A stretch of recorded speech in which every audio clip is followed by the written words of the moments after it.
Hi everyone, it's Hector from CochiseCountyVoice. I have another episode of my show here at my Benson Kitchen Table. Today, joining me is brand new Councilman, Mark Boyle. He is joining me to tell me all about his new job, but he's also running for councilman again. So it's going to be a short tenure for him before he has to compete. And so we'll have him kind of tell you a little bit about himself, not too much, because he's already done that for other media, so we're not going to go into that all that much. He's already essentially just ran a campaign, so I don't think we have to do that. We're going to try to focus on the issues. And also Mr. Boyle decided that he would like his segments to be continuous, more podcast style. So you're going to get all of the hums and pauses, and so I hope that's all right. But we're going to try to move through the subjects, 15 minutes or so on each one, and then we'll do a conclusion. But first, Mr. Boyle. So just tell me briefly a little bit about yourself. How you ended up in Benson, how long you've been here, and then most recently why you decided to run for office in the recall election. Okay. Well, I was born and raised in Tucson, and actually Crystal had mentioned, being from Tucson. Now I knew her father since probably 6th grade. Okay. And we were roommates when we first got when you were kids. Yeah. Oh, awesome. So I've known him and her for a very long time. And then after Tucson, when I got old enough to just leave, right. Then I moved to St. John's, Arizona, which is about that big. Yeah. And a beautiful area up by the White Mountains. And then just moved around. Ended up in Phoenix because I was working in California a lot, back and forth. And so that was nice. But came here eventually just because my mom had passed away, and she had property, and we were voluntold by the family to go, fix it up and make sure it didn't fall apart. So we moved here really with the intent of maybe going back or somewhere else. And the town is beautiful, and when I look around, I've always loved Arizona. I'm a 3rd generation Arizona native, and it's just hard not to look around. And a lot of people see desert. I just see beauty, as long as I don't step on a rattlesnake. It's all very nice. It's a beautiful part of the country and the state. It is. It really is. And I'll be driving around somewhere and I go, oh, look at this. This is just awesome. Yeah. So I really kind of fell in love with the town and everything. And here I am. Pretty good. So recently, of course, now is this your first attempt to run an office? Have you tried in any way before, or is this your first civic stepping out here? Yeah, it's pretty much my first attempt. It's like my first rodeo for real. And I've read the literature, of course, and we've all gone through it. The town basically recalled its council people. Yes. Right. There was a recall effort mounted. And then because of that, the councilmen that were recalled decided that they would stay and face an election. And that's when you stepped up to run, correct? Yeah. And so who was your challenger in that? Did you have Levi Johnson. So Levi, now he was vice mayor. Yeah. And you replaced him on that. I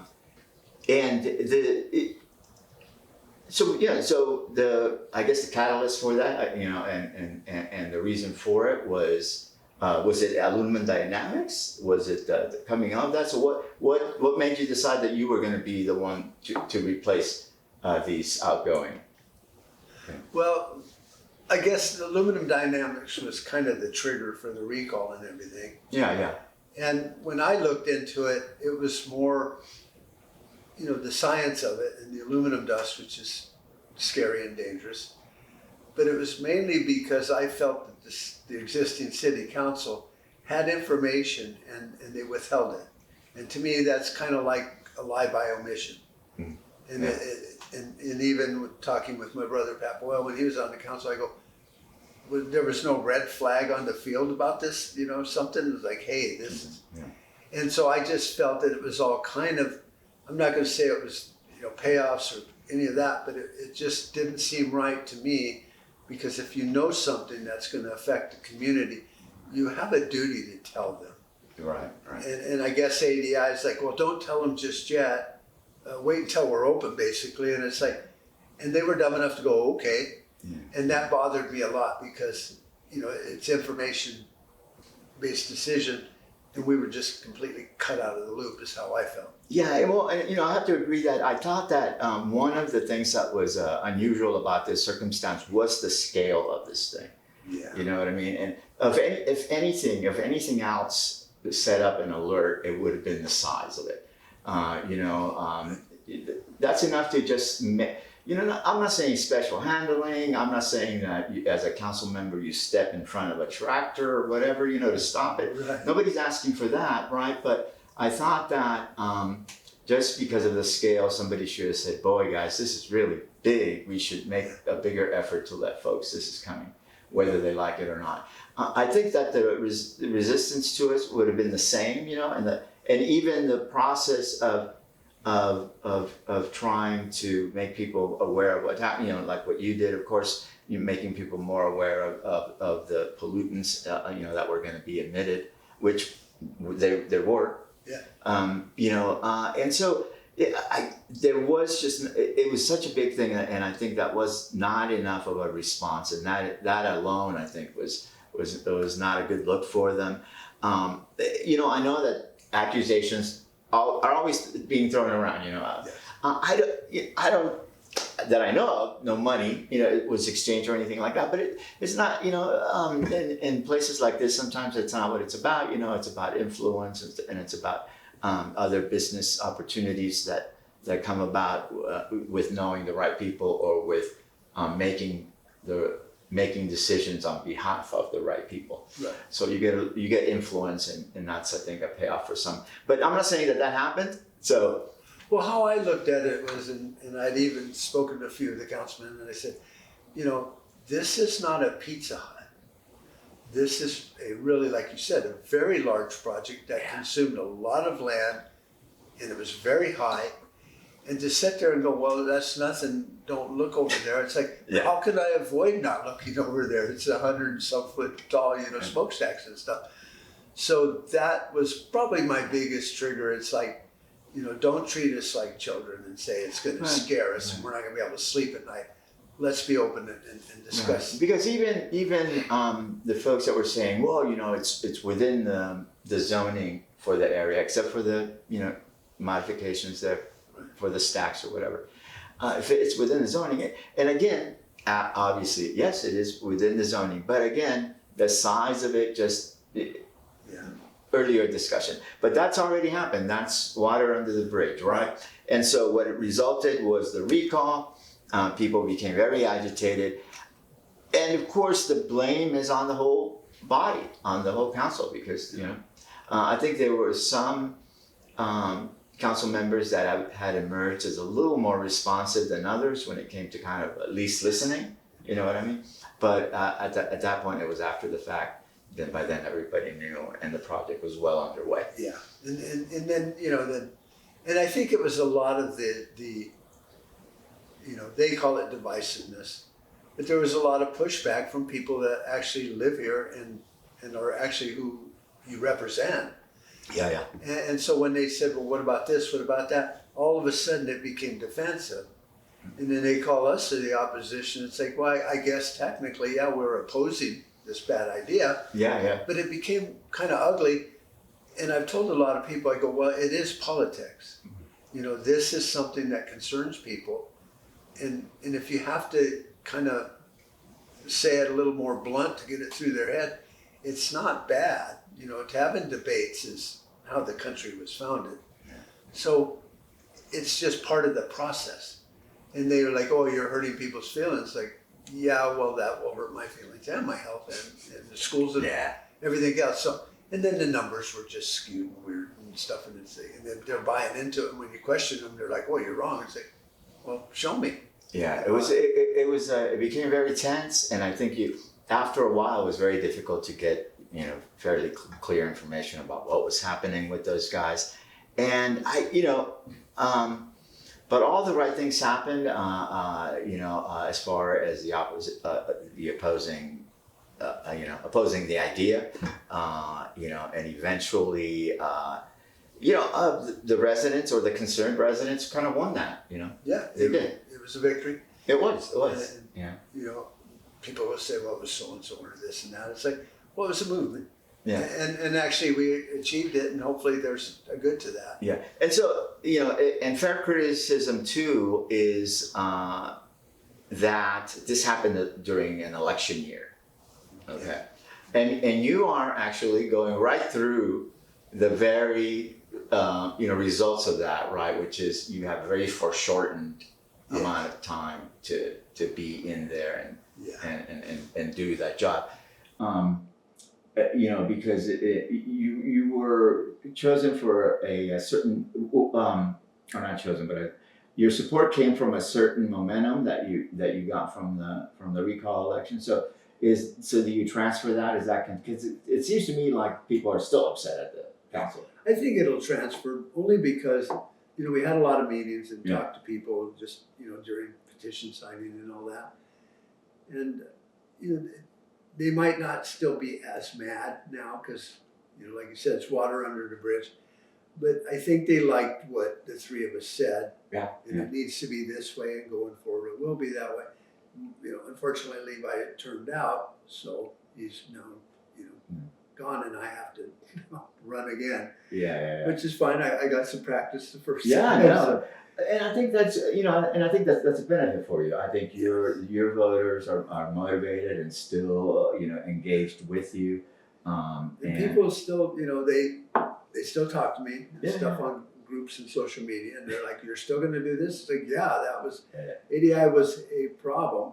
We pulled that thorn, but we still have taxes. We still have all this. So let's talk a little bit about you getting in there. Like I said, this is kind of a foreshortened thing for you, and of course, you came right at the end of budgeting. Yeah. Right at the very end. We kind of an unfortunate. It was like really you didn't have a lot of time to study that. Yeah. So that's going to be while you will be sitting in the approval body of the budget, or you sat because I think it's been approved, right? Yeah. That budget was not created by you; it was the previous. So are you happy with some of the stuff in there? Tell me about how happy you are with it. Anything that you saw in there. You don't have to give me the exact numbers, but things that you are still concerned about and kind of want to keep an eye on while you're if you keep going, but we kind of showed up to class on test day. Yeah, exactly. And it was like these things have already been done. We're just trying to get a grip on it, and what can we do maybe to dial it back. We did get it approved to where we could have some more meetings on the golf courses because Joe in one of the meetings, Joe Conrad, said, well, you can lower it, but you can't raise it. Yeah. So that's fine. And our position was, well, the community loves it so much. Come to explain to us why, because we have the ability to make a change on budgeting and stuff. And then we were involved in more counseling fees, whatever, for redoing the zoning, which I found, kind of goofy because it's like, we pay people to do this stuff and a lot of money on these departments. And now we're spending another 70-some thousand for somebody to do the job, which needed to be done 20 years ago. So this didn't sneak up on you here. So let's we'll go. Let's talk about Gildan first. We'll backtrack to the golf course. Okay. Gildan and Associates. Now, they are not an unknown entity. They work from not just here's what's weird when I heard the pitch for Gildan, and this is weird. I had heard their pitch before about going in and working for cities. They do all kinds of studies, and this zoning one will be one of them. But they reference Walden. Was that I thought Walden? I think that's who the contract was with. Oh, I'm sorry. Gildan might have done other stuff. Yeah. So when you get studies, basically when you, what they are, they're professionals at doing these studies, right? And the idea is that they're coming in with all of their sort of expertise, that where they've done other cities and they have a comparison. Now, that expertise is kind of hard to get locally, though. I mean, even you're thinking who would be in. I would expect planning and zoning to know all the I's that need dotted and all the T's that need crossed. And I a lot of people say, well, that's 20-year-old code. It's like, well, we had a lot more freedom in America 20 years ago. So what are they going to come in and do, with this highfalutin, level up, arbitrage this and do that and stuff. And I kind of like, having a lot of rights on my property. So there's a medium there. Mm. And we're going to be able to keep an eye on them and kind of direct what they're doing. But my thing in the meeting was, I was asking, I was like, well, why can't we do this? I mean, we haven't done it in 20 years. Now it needs to be done in 6 months. Give me a break. And I was talking to somebody in the city, about, she was telling me, well, League of Cities is really good because you can use these other cities to help write things because they've already paid companies to do these. Yeah, and studies. That's what I'm saying. The experience, you're getting more of their cumulative experience. But could we go to, I don't know, Prescott Valley had just gone through the whole thing years ago. Say, well, what'd you do? Well, here's a copy, cut and paste, which, they can legally do. Well, I hope it's not cut and paste, but the idea is that they represent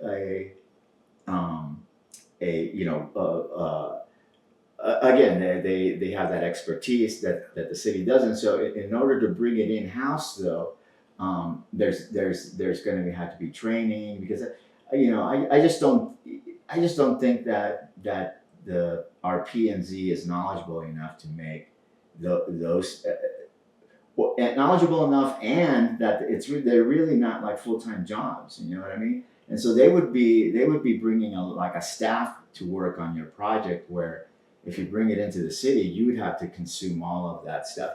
But you're saying you're not into that. You would rather bring it in and have us handle it somehow. I think if it's used as a training thing, and it is planning and zoning, and most of it is. Well, from that point on, you definitely would have to keep doing it. So a lot of the volunteer jobs, in planning and zoning, but there are people in that department of city planning and all that. It's not a part-time gig. It's full-time, and they get paid really well for it. And then when they sit there and look at me and go, we don't know how to do it. It's like, but that's your job. That's what we're paying you. Well, yeah, and that's what I'm saying. That these guys already have jobs. Supposedly, if they're already full time, they're already consuming all that time. It's the same, when people want Brad to do more work. Supposedly he's already working 40 hours. So what are you saying? Yeah, I haven't seen that, but I'm not bashing on Brad, but I just, like I said, I got my head under the hood. Yeah. Okay, so that's cool. Well, that'll be interesting to see where that goes, right? To see what. Yeah, if we can, if they will talk with us and let us oversee, because it will not, even if they recommend, we can still say no. You need to change these. So as long as we could, have a hold of our, our planning and zoning, what we really want for our community. You think we could do that? They talked about, working on I2 zoning and data centers. It's like, well, no, the community doesn't want that. So can we remove that of right aspect of I2 zoning? And, we can. And so we don't need data centers. We don't need all this. What we need is, to keep an eye on our river and our water and our community and not become Phoenix, which we all left to not live in that kind of situation, or even Tucson. And so if we can do that and we can, keep them on a short leash, I guess would be the term, then I think we can, because Cindy had mentioned that also, Cindy Tapia, that, well, this is something we could start doing right away, where if we're going to go into figuring it out ourselves, there's a learning curve in time. And that's fine, but I don't think it's that big of a rush. It's almost like everybody does in government. It's like, well, you got to do this now. I say, well, wasn't that the truth 20 years ago? Right, you're saying you could have worked on it then. Yeah. Well, interesting. All right, well, let's see if that works out. All right, so let's jump back into the golf course. This thing has, the golf course has been an issue for a while now, since the city kind of decided to run it themselves, right? And it's, as Megan explained, the enterprise fund, how that works. And I think that the idea is that that it's a business within the city. So the city doesn't support the entire business. It's a subsidy, right? And my question, to you and to the other candidates has been, we support other amenities in town that are recreational, and like the parks, the softball fields, the pickleball courts, the city pool. Those are all amenities. We don't make money on them. We spend plenty of money on maintaining them, on creating them, and that sort of stuff. And so, is the golf course an amenity that no matter what we should invest some money in, just not $750,000? Yeah. Or is the goal for the city not to have to support an enterprise fund that should be maybe making it on its own? So that's kind of how I feel about it. Mm-hmm. I'm not a golfer, so I just want to disclosure right there. Okay. Well, when you look at, say, the parks, yeah, those are free. The library is free. Yeah. So they're not means tested, and you can go use them all you want. We don't charge tolls on our roads either, but we pay a fortune for that. Yeah. But when I look at it as there's certain things within our city charter and what the state expects us to do, and that's fire and police and roads and water, healthy things like that. Yeah. There's no mention of a golf course in there. Yeah. So it's an amenity only by virtue of people go, oh, neat, they got a golf course, let's go there. But they pay to use it, unlike the library. Mm-hmm. So there is that disconnect. But to me, I just look at the budget over the last 6 years or so that we've had it. It's never gone up. Now they go, well, the pump went out, the disc went up. It's like, well, that's business. That's like my air conditioner went out, my business. What it is? Can I raise taxes? No, I can't. So it's never even shown signs of life. It's kind of like a flat line when it comes to making money for the city. And Megan explained to me, well, we run the water department. And I said, well, I like, turning it over to privatization, but it makes money. And she goes, yeah, there was a few years we had to put money in it to get it functioning right and bring up the equipment, and now it makes money and it's a savings. It's like, okay, then it's working. And the same with, the gas and all that. They're running a business which is, constitutionally kind of dopey, but it's at least breaking even and making money. The golf course has never shown any signs of life like that. So it's like, a lot of smart people say it's great, the survey, that brings in millions of dollars. It's like, yeah, maybe the ace, you can't quantify it. So why don't we just give up on it? It's a dog with fleas. You can't rent it. Nobody wants it except a few people. So that's what we're going to have the meetings for. It's like, can we dial it a little bit back and see if it starts, getting a pulse again? If not, then we have to do the right thing and just shut it down and use that money for roads or a fire department, things that are actually mandated by our charter. The defense of the course has been predominantly that they create a study, Ryan, that suggests that people from afar come to the golf course, and then that in their visit to town, it generates other interest in other businesses, and I don't know how many. One study, I don't know how many studies, or you may know more. I think there's the one that I think. Which is interesting, proposition.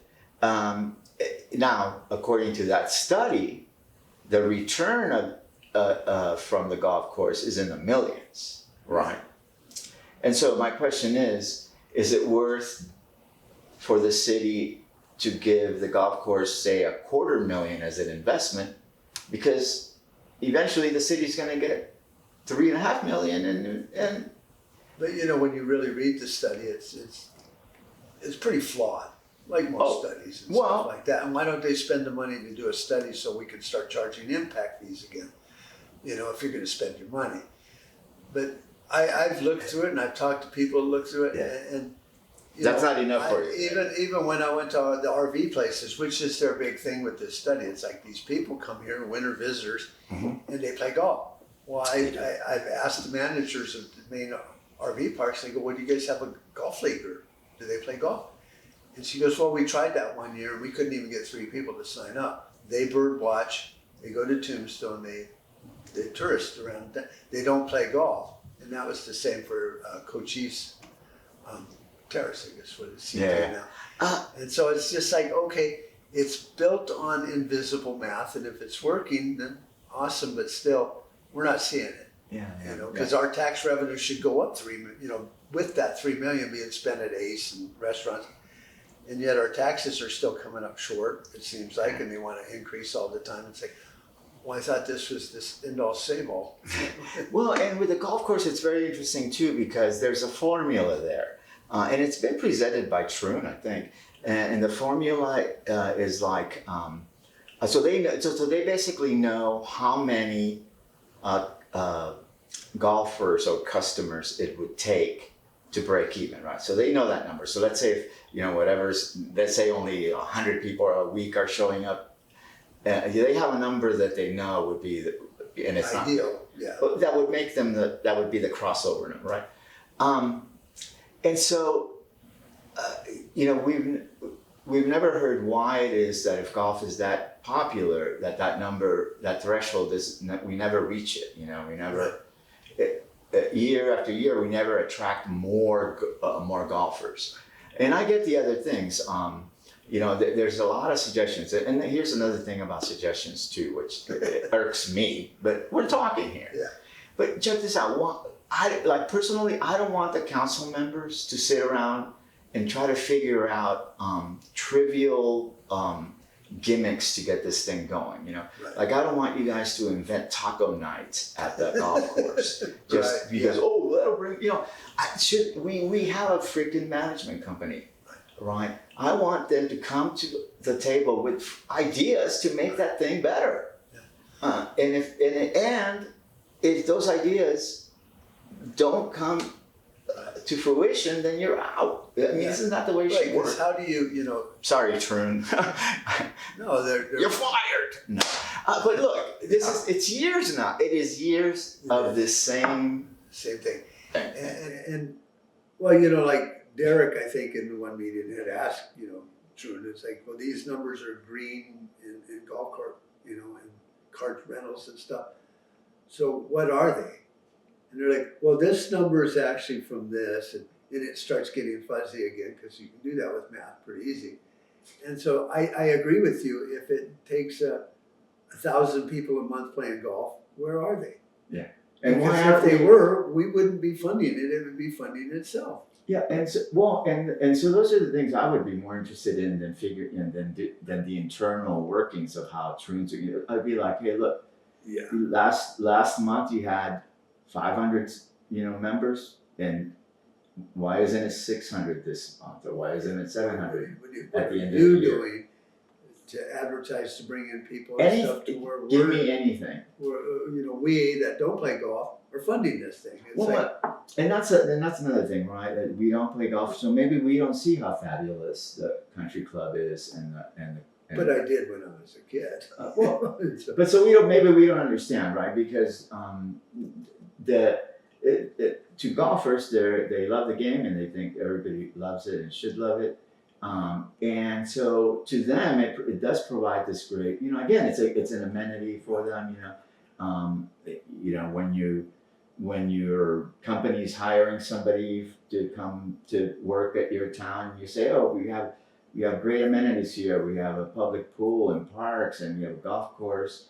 See how I threw that in there as an amenity?